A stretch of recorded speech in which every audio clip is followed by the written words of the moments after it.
ବନ୍ଧୁଗଣ ଜୟ ଜଗନ୍ନାଥ। ଶନିଦେବଙ୍କ ବିଷୟରେ କିଏ ବା ଜାଣି ନାହିଁ। ଶନିଦେବ ନ୍ୟାୟ ଦେବତା ଅଟନ୍ତି।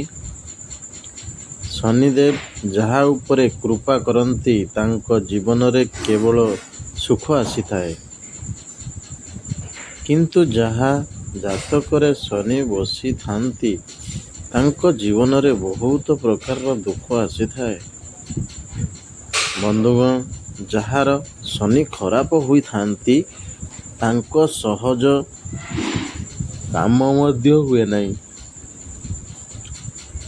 ଆଉ ଯେଉଁମାନଙ୍କ ଶନି ଭଲ ସ୍ଥାନରେ ହୋଇଥାନ୍ତି ତାଙ୍କ ଜୀବନରେ ବହୁତ କଷ୍ଟକର କାମ ମଧ୍ୟ ବହୁତ ସହଜରେ ହୋଇଥାଏ। ବନ୍ଧୁଗଣ, ତେବେ କ'ଣ ଆପଣ ଏହା ଜାଣିଛନ୍ତି ଯେ ଶନିଦେବ ବ୍ୟକ୍ତିଙ୍କ କର୍ମ ଅନୁଯାୟୀ ଫଳ ଦେଇଥାନ୍ତି? ତେବେ ଆସନ୍ତୁ ଜାଣିବା କେଉଁ କେଉଁ ରାଶି ମାନଙ୍କ ଶନି ଗ୍ରହ ଭଲ ହୋଇଛି ଆଉ କ'ଣ ରହିଛି ତାଙ୍କ ପ୍ରଭାବ। ବୃଷ ରାଶି। ଏହି ରାଶି ଲୋକଙ୍କ ଜୀବନରେ ସବୁ ଆର୍ଥିକ ସମସ୍ୟା ଦୂର ହେବ। ବ୍ୟବସାୟ ଓ ଅନ୍ୟ କ୍ଷେତ୍ରରେ ଉନ୍ନତି ପାଇବେ। ମିଥୁନ ରାଶି। ଏହି ରାଶି ଲୋକ ନିଜ ଜୀବନରେ ବହୁତ କଷ୍ଟ ପାଇଛନ୍ତି କିନ୍ତୁ ବର୍ତ୍ତମାନ ତାଙ୍କ ପାଇଁ ସୁଖ ସମୟ ଆସିଛି।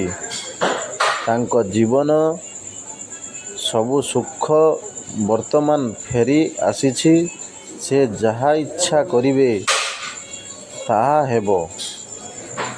ବନ୍ଧୁଗଣ, ମେଷ ରାଶି। ମେଷ ରାଶି। ଏହି ରାଶି ବିଦ୍ୟାର୍ଥୀମାନଙ୍କ ଜୀବନ ବହୁତ ଶୀଘ୍ର ବଦଳିବାକୁ ଯାଉଅଛି। ଆପଣ ପରୀକ୍ଷାରେ ଉତ୍ତମ ସଫଳତା ପାଇବେ। ପରିଶ୍ରମ କରିବା କେବେ ଛାଡ଼ିବେ ନାହିଁ। ବନ୍ଧୁଗଣ, ତୁଳା ରାଶି। ତୁଳା ରାଶିର ଲୋକମାନଙ୍କ ଏହି ରାଶି ବ୍ୟକ୍ତିଙ୍କ ଜାତକ ବହୁତ ଭଲ ରହିବ।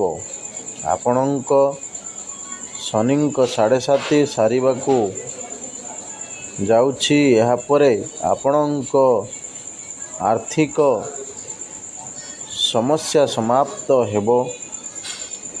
ବନ୍ଧୁଗଣ, ଧନୁ ରାଶି।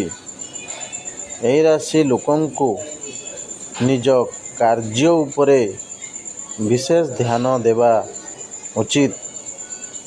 କାହିଁକି ନା ଭଲ କାମ କରିବା ଦ୍ୱାରା ଆପଣଙ୍କୁ ଉନ୍ନତି ପ୍ରାପ୍ତ ହେବ। ବନ୍ଧୁଗଣ, ମକର ରାଶି। ଏହି ରାଶି ଲୋକଙ୍କୁ କିଛି ନିଷ୍ପତ୍ତି କରିବା ଆଗରୁ ବହୁତ କିଛି ଚିନ୍ତା କରିବାକୁ ହେବ।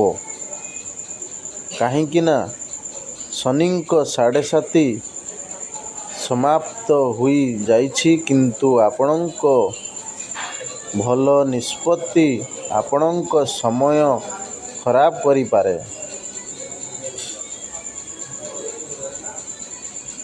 ବନ୍ଧୁଗଣ, ଯଦି ଭିଡ଼ିଓଟି ଭଲ ଲାଗିଥାଏ ତ ସବସ୍କ୍ରାଇବ୍ କରିବାକୁ ଜମାରୁ ଭୁଲିବେନି।